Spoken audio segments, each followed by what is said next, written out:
없다가 생기는 건 되게 큰 거예요. 그래서 그린 수소 관련해 가지고 관련돼 있는 회사들, 그리고 특히나 저희가 어떤 그 수소 연료전지 같은 경우는 수송하는데 많이 쓰잖아요. 그래서 수소 연료전지와 관련한 어떤 밸류 체인과 관련된 회사들, 이런 회사들이 굉장히 성장성이 높을 것이다라는 것을 저희가 생각할 수 있고요. 어, 수소 경제를 얘기를 하는데, 이분을 얘기를 잠깐 들어보면요, 여기 보면 디하이드로젠 이코노미, 그러니까 수소 경제라는 것이 will make possible, 가능하게 만들 것입니다. A best redistribution of power, 힘의 어떤 재분배를 이룰 거래요. 그래서 with the far-reaching consequences, 정말 파급력이 크답니다. 결과가 사회에 있어서 파급력이 크다. 그래서 오늘날에 집중화되고 그 탑다운 형식의 에너지 흐름, 그게 이제 오일 회사일 수도 있고 전력 회사일 수도 있고요. 뭐 그런 회사들이 있는데, 이런 것들은 굉장히 이제 후퇴되고 진부화될 것이라고 얘기했습니다. 이 양반이 이제 2003년에 수소 경제를 들고 나왔지만은 오바마 행정부에서 킬 당했고요.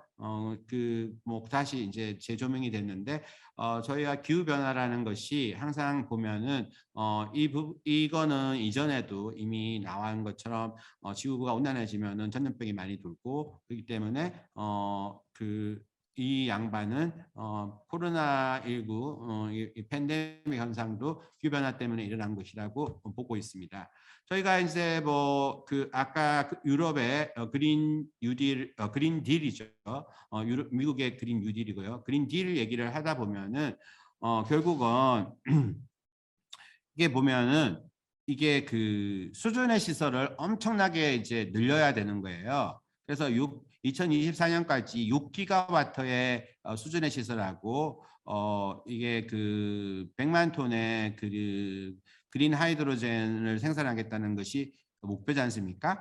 그래서 결국은 수준의 시설하고 이게 그린 수소를 어떻게 만드냐는 것이 그린딜의 핵심이 되는데요. 이게 또 이제 그 2025년하고 2030년에는 그 설치 비중이 훨씬 늘어나요. 그래서 그 수전의 시설을 40기가와트, 그다음에 이제 1,100만이 아니라 1,000 그 톤의 그린 수소를 만든다, 이렇게 되는 거거든요. 그만큼 이제 그린 수소를, 그러니까 그린 수소를 많이 만들려면은 두 가지죠. 이게 뭔가 하면 2030년에 돼서 그린 수소가 우리 그 화석 연료하고 잘 이렇게 문제가 가격 경쟁력에서 이기려면은 그린 수소 가격이 줄어들어야 되는데요. IEA 국제 에너지 기구에서는 이것을 1불에서 1불 50센트 같은 경우로 될 거라는 것은 독일 같은 나라에 되고, 통상적으로 우리나라에서는 2불에서 2불 50센터까지 될 거라고 합니다. 지금 뭐 그린 수소가 14달러 뭐 이 정도 하는데, 그리고 그냥 지금 우리가 보통 그 수소차 넣을 때 킬로그램당 한 7,000원, 8,000원 이렇게 하는 것 같더라고요. 근데 그거는 그린 수소가 아니잖아요.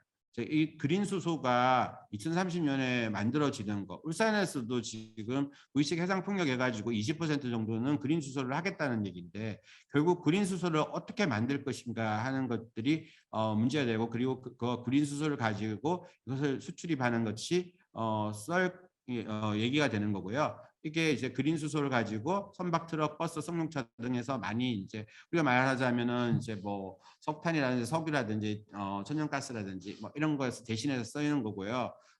지금 LPG 가스 그런 데에서 이제 이런 것을 충전할 수 있는 것이죠.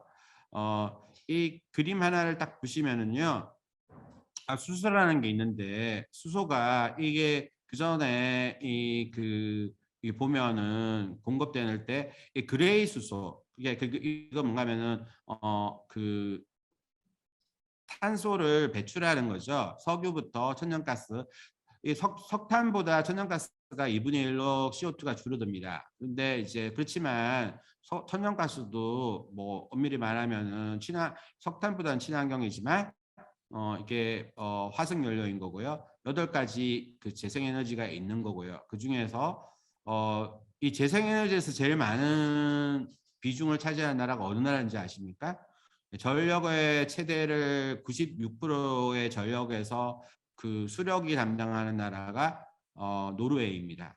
예, 그래서 그또 이게 산유국인데 또 개도국이에요. 그런데 뭐 지리적 위치가 좋아서 이 신재생 에너지를 많이 재생 에너지를 많이 사용하는 나라가 있어요. 2위가 이제 브라질이거든요. 그래서 이게 재생에너지 뒤에서 이제 주로 다루겠지만은 우리나라는 재생에너지 빈곤 국가입니다.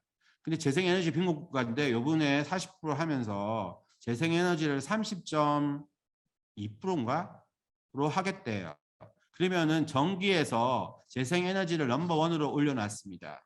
그러면 이게 이제 많은 사람들이 얘기하겠죠. 재생에너지 뭐 진짜 숙제 엄청 지금 열심히 해야 될 것 같아요. 저희가 이제 이걸 가지고 수소를 만들면은 이 수소를 가지고 수송에 쓰입니다. 수소차 그다음 내연차에다가 혼소를 해서 쓰기도 하고요. 수송기차라고 뭐 수투빈이라는 차도 있는데 뭐 여러 가지가 있고요. 그다음에 저희 중요한 것이 연료전지를 쓰는데 수소 전기차가 연료전지를 쓰죠.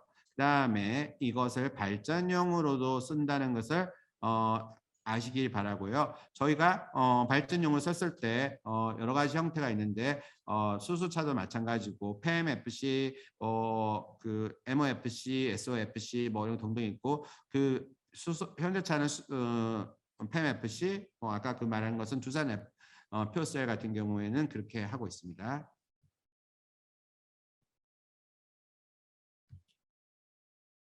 예, 그리고 이제 수소 연료전지의 어떤 부분 같은 것들은 저보다 더 잘 아실 것 같아서 넘기고요. 여기 이 친구가 수소차 이거 쓰는 거 정말 바보 아니야? 이거 퓨어셀 뭐 하는 짓이야? 이게 전기에다가 그냥 배터리 넣어가지고 충전시키면은 딱 그냥 가면 되고, 야 이렇게 해가지고 나처럼 세계 1위 부자가 되게끔 해봐.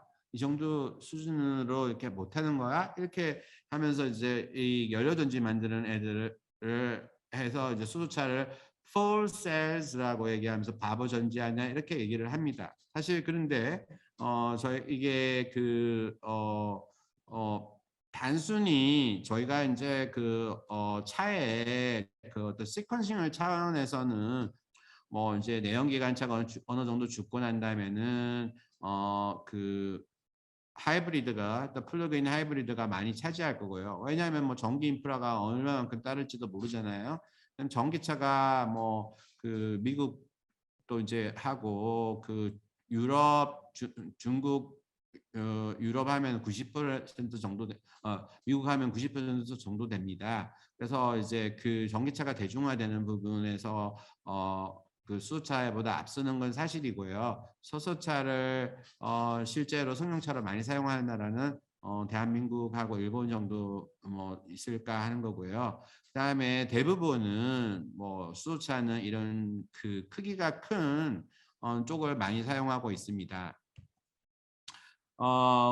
울산에 있는 한 기업 얘기를 해보겠는데요. 아까 포항제철처럼 수소 아연을 추구하는 회사가 하나 있습니다. 고려아연이죠.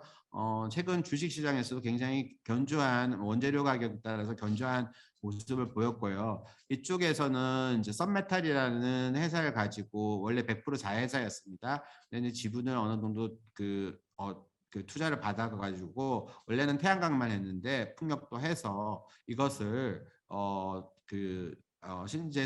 재생에너지를 만들고, 그러니까 우리가 수소는 신에너지고요. 재생에너지는 아까 8개 있고 신에너지는 수소를 포함해서 한 3개가 법적으로 규정되어 있습니다. 그래서 신재생에너지를 할 때는 11개를 말하는 것이고요.